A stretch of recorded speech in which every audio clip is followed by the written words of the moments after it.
Before Novak Djokovic was world number one, before the Grand Slams, the trophies, the global fame, he was just a little boy in Serbia waking up to the sound of bombs. His city was torn apart by war, his family survived on almost nothing, and yet, right in the middle of all that chaos, he found tennis. Every swing of the racket was more than just practice. It was a way out, a way to survive, a way to dream. This isn't just a story of a tennis champion, the story of a survivor, of a boy who turned trauma into greatness. So how did a child from a war-torn Serbia become one of the greatest athletes in history? Novak Djokovic was born on May 22, 1987, in Serbia. His early years were overshadowed by political unrest and the looming threat of war. As the 1990s unfolded, the region was engulfed in conflict. For young Novak, sounds of sirens and bombings became a normal thing in his daily life. He once said we would wake up every single night at 2 or 3 a.m. for 2.5 months because of the bombings and go into the shelter in our building. Despite the chaos, Novak found peace on the tennis court. His parents recognized his passion and did everything they could to support him, even when resources were scarce. He later remembers his father taking out $10 and putting it on the table saying, "That's all we've got." This just proves how bad of a situation his family was in his earlier years.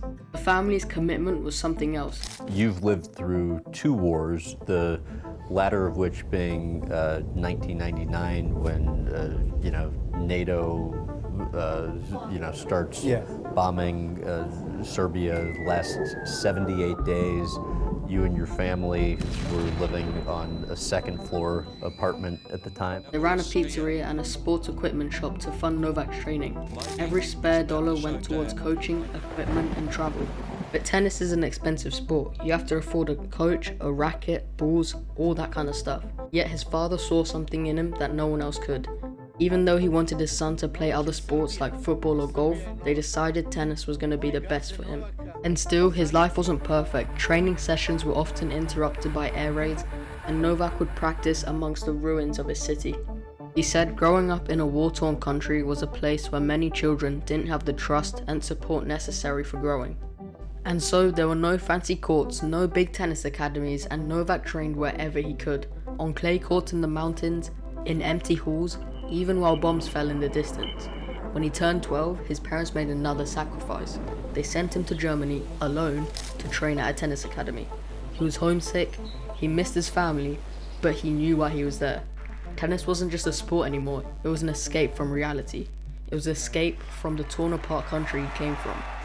And so he trained harder than anyone else. He learned fast, he studied his opponents, he kept a mindset that would carry him through his entire career.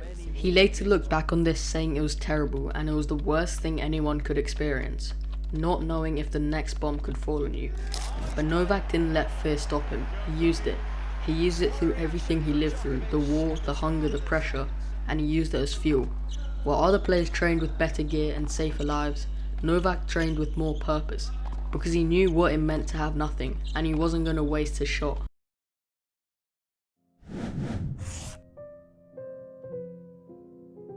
His first major win came in January of 2008 at the Australian Open, defeating Tsonga in the final. 20-year-old Novak Djokovic got his first Grand Slam title. His victory speech revealed the emotional baggage of the moment. The display of emotion would become Djokovic's trademark, wearing his heart boldly on his sleeve. Yet, between 2008 and early 2011, Djokovic's body seemed to betray him with an alarming regularity. He would visibly struggle with breathing during matches, sometimes appearing to collapse under physical strain. On-court retirements became worryingly common, but fellow players still stood by him while the media criticized him. He has won this tournament with an abdominal tear, he has won this tournament with a hamstring tear.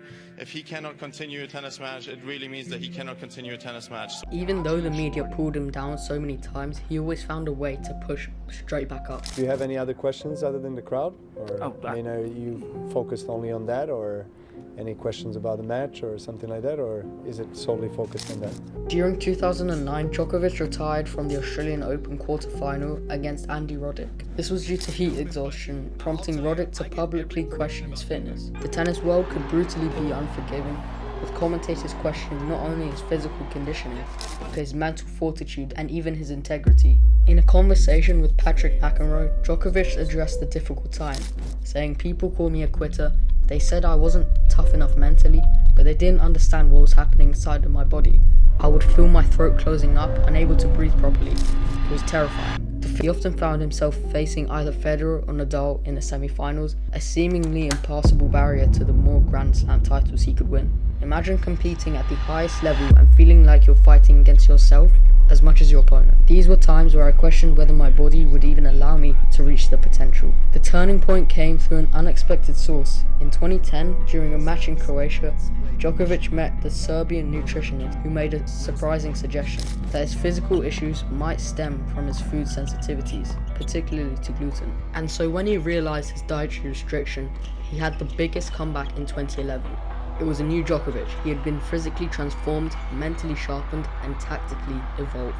He was once considered a liability, but now it had become a weapon. With improving his technique and consistency, it was one of his main drivers. His already formidable backhand grew more aggressive, while his forehand, previously prone to breaking down under pressure, developed into a reliable tool. His former coach, Boris Becker, later explained the technical changes, saying Novak completely re-engineered his serve.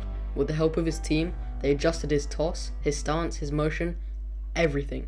And this made him into modern day's complete player.